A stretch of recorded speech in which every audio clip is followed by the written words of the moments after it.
내가 당첨이 돼서 아파트를 분양받았다고 하면 분양을 받고 나서 또 청약을 넣는 금액도 무조건 많다고 다 좋은 게 아니에요. 한 번에 인정되는 금액은 1순위 조건을 부합하는 사람이 수두룩한 건데, 그럼 우리는 1순위 중에서도 당첨 확률을 높일 수 있는 또 다른 조건을 찾아봐야겠죠?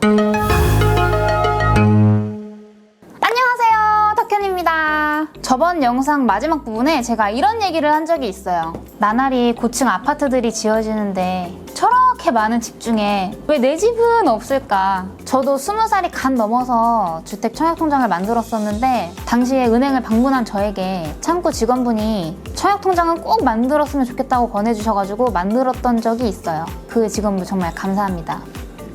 하지만 전 그 어린 나이에 내가 왜 매달 이 돈을 넣고 있는지, 이게 정말 쓸모가 있는지, 내가 집을 사긴 하는 건지 하는 생각이 들더라고요. 그래서 오늘은 여러분께 꼭 알아야 할 정보, 주택 청약에 대한 영상을 준비했습니다. 주택 청약이란 무엇일까? 아파트를 분양받기 위해서 청약 통장을 가입한 후에 일정 금액을 납부하면서 분양 우선순위를 부여받는 제도를 말해요.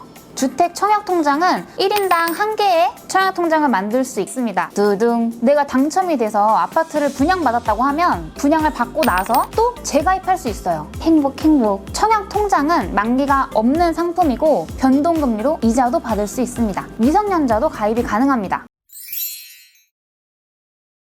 아파트 분양에는 총 2가지가 있습니다. 공공분양과 민영분양으로 나눠지는데요. 공공분양은 국가, 지방단체, LH, 지방공사 국민주택기금으로부터 자금을 받아서 건설한, 쉽게 말해서 나라에서 지어준 전용 면적이 85제곱미터 이하인 주택을 말하고, 민영분양은 우리가 일반적으로 많이 알고 있는 푸르지오나 자이, SK뷰 등등 브랜드 아파트를 얘기해요. 끝까지 시청해주세요. 국민주택은 아무나 신청할 수 있는 게 또 아니고 조건이 좀 까다롭습니다. 수도권 12개월 12회 이상, 투기과열지구는 24개월 24회 이상, 수도권 외 지역은 6개월 6회 이상 납부하셔야 돼요. 예치 기준 금액은 200만원에서 1,500만원까지 면적과 지역에 따라서 차이가 있을 수 있어요. 청약을 넣는 금액도 무조건 많다고 다 좋은 게 아니에요. 한 번에 인정되는 금액은 10만원입니다. 만약에 내가 여유가 아주 많아서 한 번에 50만원씩 청약을 넣었다고 해도 순위를 결정할 때 인정되는 금액은 1회당 10만원인 거예요. 10만원씩 연체 없이 꾸준히 납부하셔야 이득이 있습니다. 반대로 1순위 제한자에 대한 내용도 있어요. 5년 안에 세대원 중에 누군가가 당첨이 됐던 이력이 있다면 그때 당시에 세대원 모두가 1순위에서 제외됩니다. 청약을 넣는 당시에 세대주가 아니거나 2주택 이상 보유한 세대에 속하신 분들 또한 1순위에서 제외되니까 참고해주세요. 투기과열지구나 청약과열지구 조정 대상 지역은 가입 후 2년이 지나야 합니다. 투기과열지역이니까. 투기과열지구는 이렇게 심하지 않았었는데 요즘 전국적으로 집값이 많이 오르고 있잖아요. 거의 매주 집값이 사상 최대치를 경신했다는 뉴스를 보는 것 같아요. 계속해서 오르는 집값 때문에 풍선 효과를 차단하겠다는 건데, 정부에서는 규제 지역을 확대하면서 지금은 투기과열지구가 아닌 곳을 찾아보는 게 더 힘들어졌습니다. 사실상 정말 거의 강원도랑 제주도 빼고는 전부 해당된다고 해도 무방해요. 집 샀어요. 왜 이렇게 화가 많아? 전부 다 투기과열지역이니까. 혹시 분양이 당첨되면 로또에 당첨되는 것과 같다는 말 들어보셨나요? 두둥. 왜 이런 말이 생겼을까요? 나 말고도 1순위 조건을 부합하는 사람이 수두룩한 건데 만들어지고 있는 집들은 청약을 붙고 있는 사람들에 비해서 턱없이 부족한 거예요. 그럼 우리는 1순위 중에서도 당첨 확률을 높일 수 있는 또 다른 조건을 찾아봐야겠죠? 정해져 있는 가점제랑 추첨제 비율에 따라서 당첨자가 선정돼요. 1순위가 되고 나서 가점을 높게 받을수록 또 당첨 확률이 올라가는 거예요. 가점이 높아지는 조건을 보면 청약 가점은 총 84점으로 구성되어 있어요. 청약 가입기간 17점, 무주택기간 32점, 부양가족 수 35점으로 분류가 되어 있습니다. 가점제를 활용해서 높은 점수를 받아야 합니다. 참! 무주택자분들을 위한 특별 공급 제도도 활용해보시면 큰 도움이 되실 겁니다. 청약에 당첨이 되면 일단 축하드립니다. 당첨이 되면 아파트 분양가의 10%의 계약금을 내고 중도금 평균 6회차 이후에 잔금을 치르면 이제 내 집이 되는 거예요.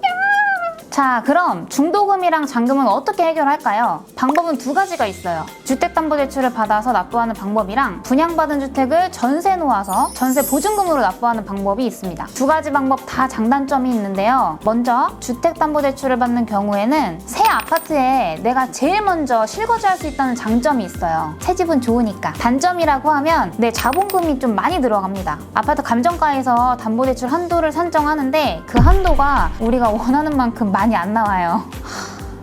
이번에는 전세를 놓고 전세 보증금을 받는 경우를 한번 볼게요. 일단 이 경우에는 전세를 내줘야 하기 때문에 실거주가 불가하겠죠. 대신에 완공 시 전세가로 전세를 놓게 되면 주택담보대출을 받는 방법보다 내 자본금이 훨씬 적게 필요해요. 주택담보대출로 나오는 한도보다 전세가가 높기 때문에 내 자금이 조금 들어가도 되는 거죠. 그래서 많은 분들이 내가 바로 입주하지 않고 전세를 내놓는 케이스가 많아요. 당첨이 된다고 하면 기분이 너무 좋겠죠. 하늘을 날아가는 기분일 것 같아요.